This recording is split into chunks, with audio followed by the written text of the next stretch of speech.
What's going on, everybody? Welcome to episode 7. My name is John Poznansky.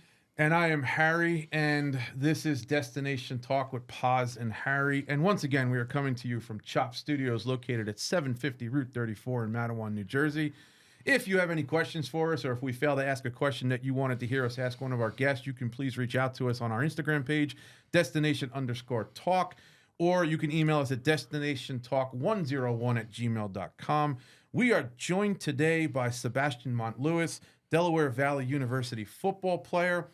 Bass is from the Fords, New Jersey. He went to Woodbridge High School. Some highlights from his season this year: 9 solo tackles, 8 assisted tackles for a total of 17 on the season, credited with a half a sack. Team record this year was 8-3, 7-2 in conference, 5-1 at home. Sebastian, thank you for coming down here today. So it's great to see you again. How are you doing, and what's going on? I'm good. I'm glad to be back. Just got off break. I'm here now, just working out, getting ready for the next thing in the chapter. Yeah. And we'll touch on that a little bit as we go through this. But tell us a little bit about yourself. Tell us about where you went to school, and what was it about football that you gravitated to, that you were interested in? Yeah, so like you said, my name's Sebastian. What got me into football as a kid, my mom just put me in it. At first, I didn't really like it too much. No choice, huh? Yeah, exactly. I was a bigger kid, so it was the weight restrictions. So I was always just trying to lose weight, make weight, and so I kind of hated it. But I became to love like the physicality of the sport, like the aggressiveness you get, and like you get to impose your will on somebody like legally. Like, right? It's just a great way to like express yourself. So that's what got me into football and stuff like that. What position were you? D-line. So defensive tackle, DN, all that. Yeah. And what high school you went to? I went to Woodbridge High School. Yeah. Woodbridge. And then so what was football like at Woodbridge for you? You know, in high school, and again, in leading into that next transition to college. Yeah. So my first 2 years was rocky. Freshman year, played freshman year football. My sophomore year, I played JV. It was like the coaching staff there, they didn't really take it as serious. We weren't like locked in with like the weight room and stuff like that. But then when like my junior year, when Coach Sala came, he really got us like locked in and kind of trained us like a college program. Kind of like the workouts were strict. He made sure he was on us with our grades, film session, the practices was legit. He was working us hard, and that would really got me to like start like paying attention more to football, working harder, getting that mentality where it was like I got to work hard every day, I got to dominate every day, and then that kind of helped me to go on to college. And that definitely. You could see a change there, because over the last couple of years we've been training together, but the guys that have come from that program and have gone on to play in college as well, you know, guys like Aldo, Santino, yourself, Mikey, you know, Jameer, you know, who's here with us here, hiding in the corner right now. But, you know, you know, a lot of good talent has now started to come out of Woodbridge and has gone on to play at the next level. Yeah. You've definitely seen a change in that program. Yeah, it's definitely a test to Coach Sala. He really got us all right and got us all in the mindset to where he was like, you guys can do whatever you want to do as long as you just put your mind to it, give 100% everything you do, just work hard every day. Right. So you went to Woodbridge, I went to Colonia, rival schools. Talk a little bit about that rivalry. Oh, that rivalry is everything. Before I even got to Woodbridge High School, everybody was talking about the rivalry. I remember my cousin played at Colonia. And I remember going to the game, and it was just packed. You could tell everybody was in it, from the fans, parents, grandparents. Like, so that rivalry, every season that I played for Woodbridge, and when it came to that game, everybody just took it serious. Whole week of practice, you're locked in. The game, the atmosphere, everybody's just ready for it. And obviously, you want to come out victorious. Yeah, I didn't play football, but I was always in the student section. So I was always over there. But even in wrestling, like the rivalry was it was crazy. Always like getting chippy. It's like at Rutgers, us versus Princeton. But So in your recruiting process after Woodbridge, you know, getting recruited, how'd that kind of go around? It was actually cool. So I wasn't like one of the best, like I would say, prospects coming out of my high school. We had a lot of guys who were really good. So just seeing coaches coming to me and showing interest in me, I was taking it. Didn't have any D1s, had like 2 D2 schools and a whole bunch of D3s. So I was just listening to what everybody had to say. And the school that popped out to me obviously was Del Valle, the school I ended up going to, because a lot of schools from that conference was reaching out to me too. And I would just see that Del Valle was just imposing their will on them every season. Like, it was crazy. They was going to the playoffs. They had a whole bunch of people like being All-Americans, all-conference guys and stuff like that. And the coach, when he came, he said, if you want to be part of something bigger than yourself and you want to be part of a winning program, come here. You see it speaks for itself. So I was like, I'm gonna take a chance on this. I had the opportunity to come out and see you guys play this season, and sitting in the stands and looking up at the press box and all of the accolades that were written up there.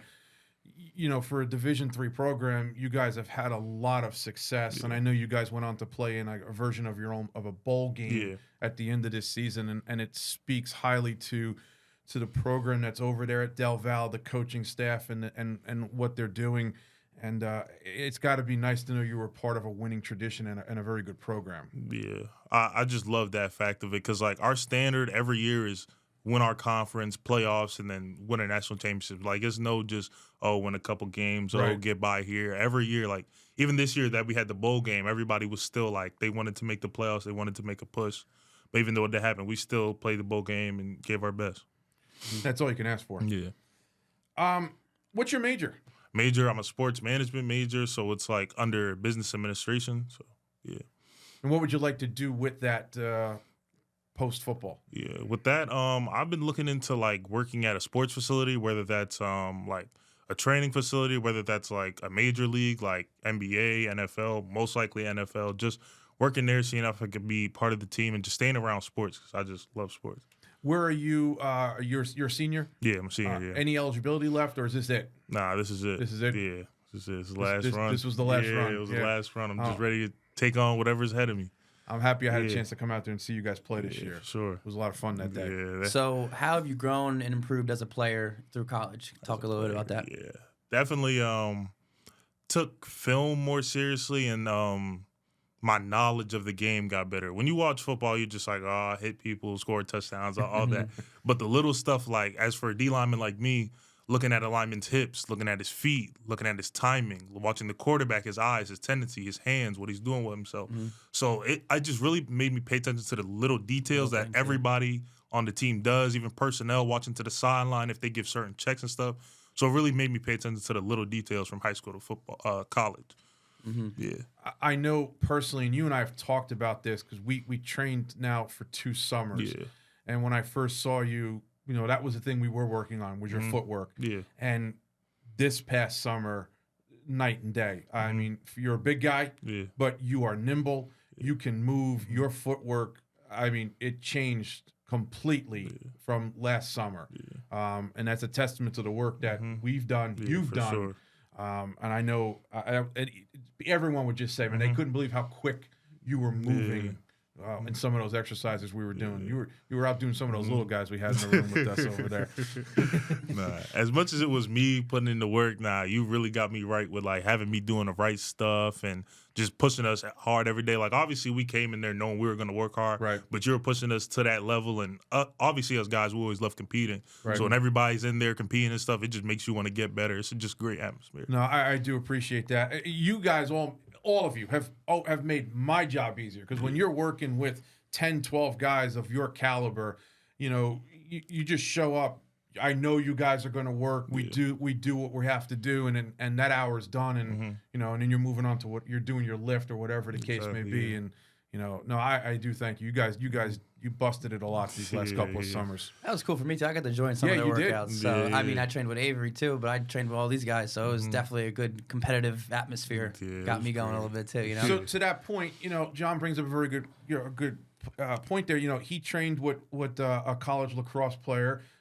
We've all summer we had, he was in there. We had baseball players, lacrosse players, football players. Can you speak a little bit to the different type of training? Because there were some days movements were more designed for the lacrosse guys, not the football. Some were for the baseball, not the lacrosse. Yeah. So how did that little bit of cross training work out for you? Yeah, it definitely worked out well. Like, I know for like the wrestling training, I would see like you're kind of like lower to the ground, squatting, trying to get faster steps and stuff like that. And that definitely helped me as a D lineman, right? Because I'm low and I'm coming off the ball. And like, say the lacrosse training, like when they're high up and it's kind of more like shuffles and stuff like that, that definitely helped me shuffle when I have to like change the direction and stuff like that. So all the other sports training, it helps. You hear a lot, like when I watch like the NFL, like a lot of offensive defense linemen, talk about how they wrestled in high school and stuff like that. So that training definitely can transition over more. Yeah. Well, and I think it makes it exciting. It's not boring, and you're sometimes going a little bit out of your comfort zone because you're a wrestler, you're on the mat, you're a football player, you're on the field, you're doing the same thing, but then you get an exercise. I've always told you guys, there are movements that are specific to your sport, similar to your sport, and then pure athleticism. And I think we've always covered that throughout the time that we've worked together. Sure. There are some days where it's more on point, and other days, hey, we're just moving to be athletes today. And I think that's why it translates and shows in all of you guys when you get out onto your field of play. Yeah, definitely does. So back to the game. How do you handle pressure when it comes, game time?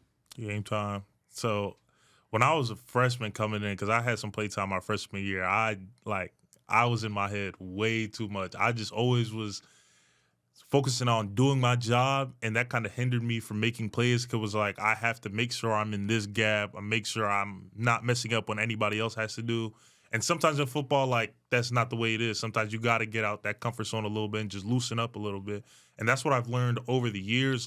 Obviously do your job and do it well, but you got to be able to relax and have confidence in yourself that if you do take this step, you're going to go make this play instead of thinking that half a second where you could mess up and then mess it up for your teammate. Yeah. The game of football is tough.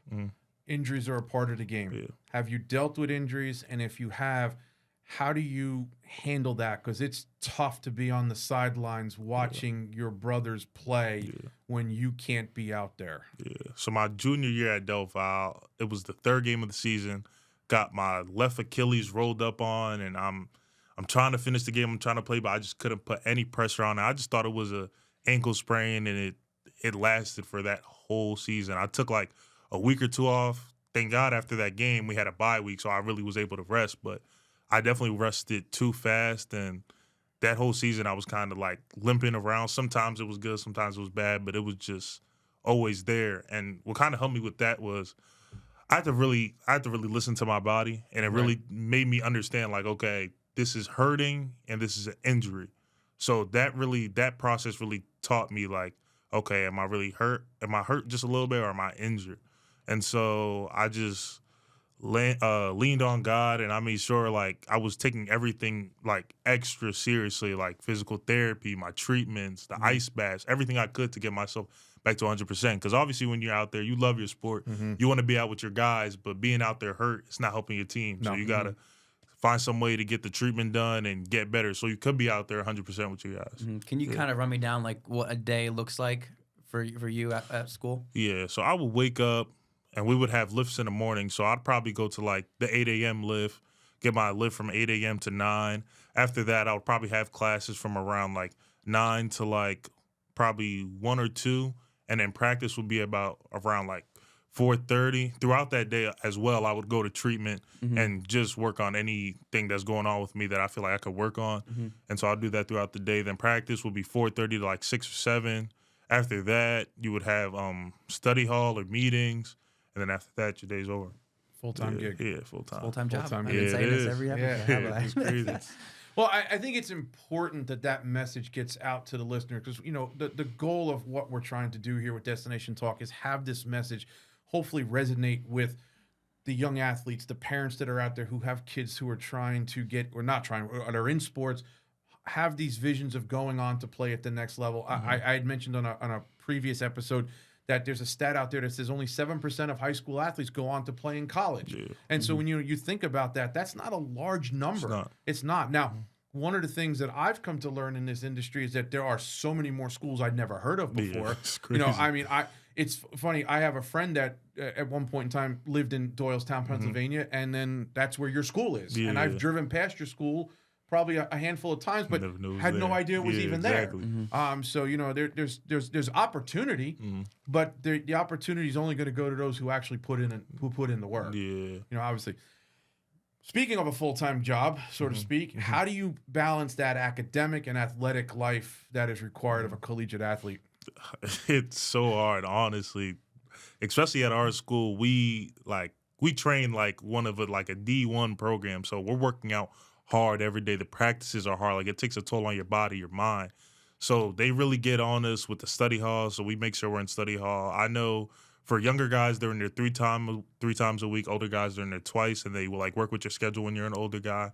So that helps. And then a lot of the times, it's a smaller school, so you have a lot of teammates in your classes. So we just try to get together and try to do homework together or study together and stuff like that. So that has honestly helped, that the fact that we're all together and we're able to work through it. Mm-hmm. Do you have anything that your coach kind of said to you or has impacted you even in high school or even in college? Anything they've said that that can resonate with you? Yeah. LaSalle used to say a whole bunch of crazy stuff. I'm trying to think of one thing in my mind right now, but it was kind of just, for him, it was just like working hard. That was it. Like pushing yourself he said push yourself till it's uncomfortable, or push yourself through uncomfortability. And I think that's what really helped me when he came to the school, because like obviously you're lifting stuff and then when it starts hurting, you're like, all right, drop it. But when he came there, he would just like keep pushing through, like keep going. Right. And so that was something in high school that helped me. And in college, my Coach Wright, he was a defensive backs coach. He would just always say, nobody cares, works harder. Like none of the teams you're gonna play is caring that you're hurting, or your grades is hard, or it's like you're having a hard time at home. Nobody's going to care. When they come to play you, they're going to give you their best all the time, 100%. So work hard no matter what's going on, because you never know when it's going to be your last down, last snap, last anything. And when you're the top dog in the conference, everyone's bringing they're coming their to knock game. you off They're every game. They're bringing their A game every single time. Yeah. You know, the second best team to the worst team in the conference, they're coming after you because they're trying to knock you. Because that's, in some cases, for some teams, that's their Super Bowl. That's their bowl game. That's their opportunity to show that they've knocked off the bigger team. And I'm sure that's something you get at Rutgers when you wrestle some of the smaller Division I schools. Hey, you know, Rutgers is here. If we can knock off a couple of their guys or somehow win a match, you know, win the thing. Yeah. You know, that's their big day. There's always a target on your back all the time. When you put yourself out there, you know, as an athlete, you know, you got to be ready to take those slings and arrows. Yeah. So off the field, what are your hobbies? What do you like to do? Tell us a little more about that. I definitely like playing video games, obviously. I feel like most guys like doing that. Madden, the 2Ks, all that. I actually like playing basketball. I'm not as good as it, but I'll be playing this. A good cardio and all that stuff is good. I definitely like hanging with friends and family.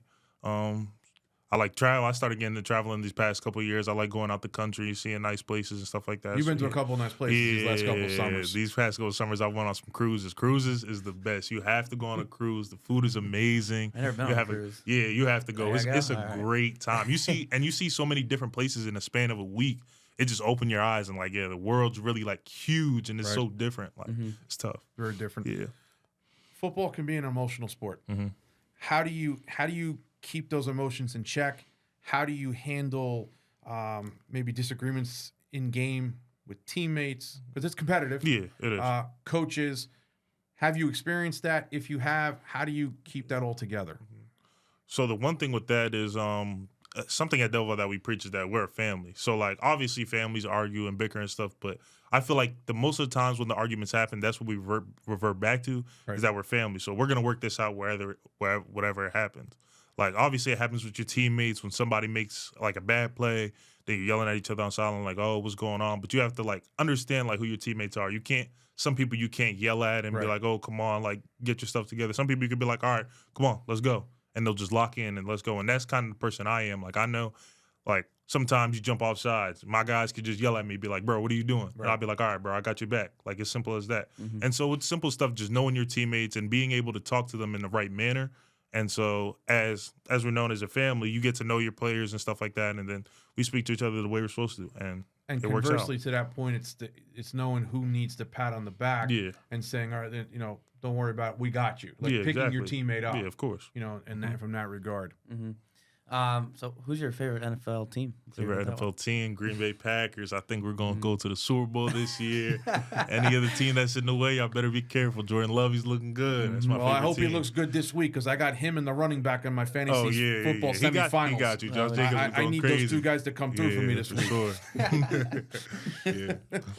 What would you say is a strength in your game? A strength in my game. I definitely think my ability to play multiple positions and my ability to I feel like I can pay the run well, pass rush well, and I feel like I have knowledge of like where people's weaknesses are, like on the offensive line. So I'll be able to tell if like a guard's hands are weaker or if his shoulders are turned a lot, I'll be able to make a quick move inside. So I feel like my ability to play multiple different positions and be able to pass rush and run stop as well.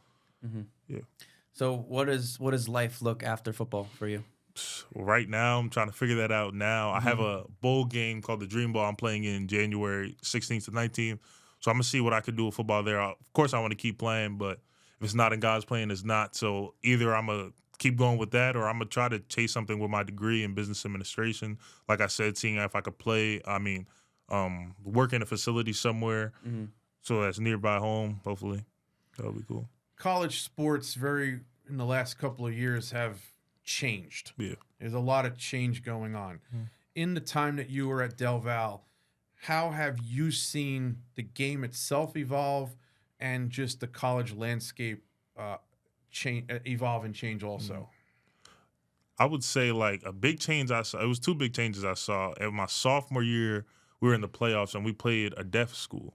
And it was crazy because I'm like, a deaf school, like, how do they even play football? Was that Gallaudet? Yeah, it was Gallaudet. And it was crazy because they had like a gong on the sideline and they used that to like call plays. And it was crazy. Like, they had a whole bunch of signals and stuff going on, like, had to pat each other out. Like, it was crazy just to see how like football is evolving. Like, not everybody was deaf, but some people were hard of hearing. And it was just crazy to see that even people like with situations like that, they're still able to play the game they love. There's a commercial out that features that school, and it actually has something within their visor that actually puts the plays out to them so that they are able to see it without the communication. Yeah. I want to say it's IBM, but I'm not 100% sure. But there is a commercial out that features that school. Technology. Yeah, it's going crazy. And to that fact, my last year playing football at Del Val, they actually started giving us like instant replays and iPads and stuff like that. So this past year, we were able to go on the field, have a drive, look at the iPad, see what was going on, and then make improvements and stuff like that in game, which was big for us this year because the past couple of years they haven't had that in the Division III level as well. When you watch NFL, those guys come to the sideline, they write in the iPads. Yeah, you know? exactly. So having that, I'm an avid hockey fan, and it's every time these guys come off the ice from a shift, they're all reaching behind them for the pad, and they're watching their shift, they're watching what happened. Technology and analytics are completely taking over these sports, and it's changing it. Mostly for the better, others say for the worse. But that's one person's opinion. But the game is definitely changing. Yeah. Training. How important is the off-season, in-season training? How have you talk to that? Because we got a lot of young athletes out here. How important is that? Off-season training is huge. You have to be working on your craft. You have to be building up your strength. You have to be building up your speed. And you have to be taking care of your body as well. A lot of people realize, okay, I'll go to the gym, I'll run around, I'll do drills and all that. But one thing I learned, especially when I got to college and I started having injuries, you need to start taking care of those nicks and crannies in your body. So physical therapy was a big one for me.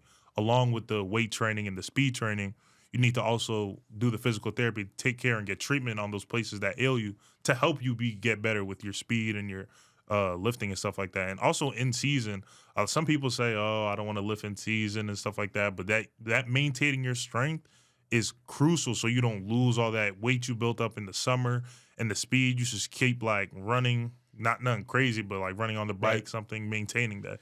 That's music to my ears because as a coach, and I know that's not an issue with you guys because I know you guys train, but I've always looked at it and said, you spend the last 3 or 4 months, we do all this work, you get into your season, and then all of a sudden you forgot about everything you've just done.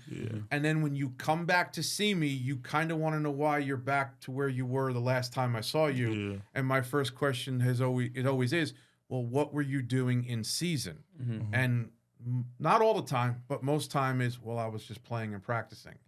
Well, what else were you doing? Because I haven't seen you for 3 months. What else were you doing? Exactly. And I think that's the challenge, that you have to maintain, not the way you would in the off season, but to some extent, you have to be doing something. Lifting here and there, even stretching. Stretching is a big part that people don't realize.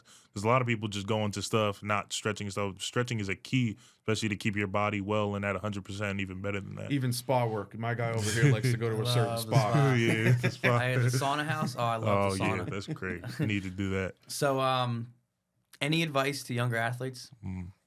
Advice I have to younger athletes, definitely have fun with it. Whatever you're doing, have fun with it because you don't know when your time's up. You don't know how much time you got left, so have fun with it. But Also, like attack every day. I've seen so many people come through my program that I'm at, and they would think they have all these years left to play, and then they'll have a crazy ACL or torn Achilles that has them out for months. And you can see they just want to be out there so bad, but they can't be. So just attacking every day as much as you can, giving 100%, no matter what's going on. Obviously, staying in school, grades is a big part. You will not play in college if your grades are right. Now, I've seen a whole bunch of players so talented weren't able to play because of grades. So that's another thing too. But yeah, just all that. Is there a coach, a person, an individual in your life that has left an impact on you? Definitely. Like I said, Coach Lasala, my high school coach for my last 2 years at high school. Definitely my coach at Del Val, Coach Roger Wright. He was always hard on me ever since I get it. I used to hate him so much. But he's probably someone you love a lot. Yeah, I love him so much, though, because I realized over time that he was so hard on me because he saw something in me. He saw that he could push me, then he could push other guys, and I always mess with that. Yeah. Yeah. I think we're good. I think we're good. Yeah. Well, Sebastian, we thank you so very much for coming in. We, it's been a pleasure getting to know you personally over the last couple of years. Continued success in your future endeavors, and we thank you for taking the time to be a part of Destination Talk. And we look forward to seeing everyone again real soon. Thank you. Appreciate both of you guys. Got it.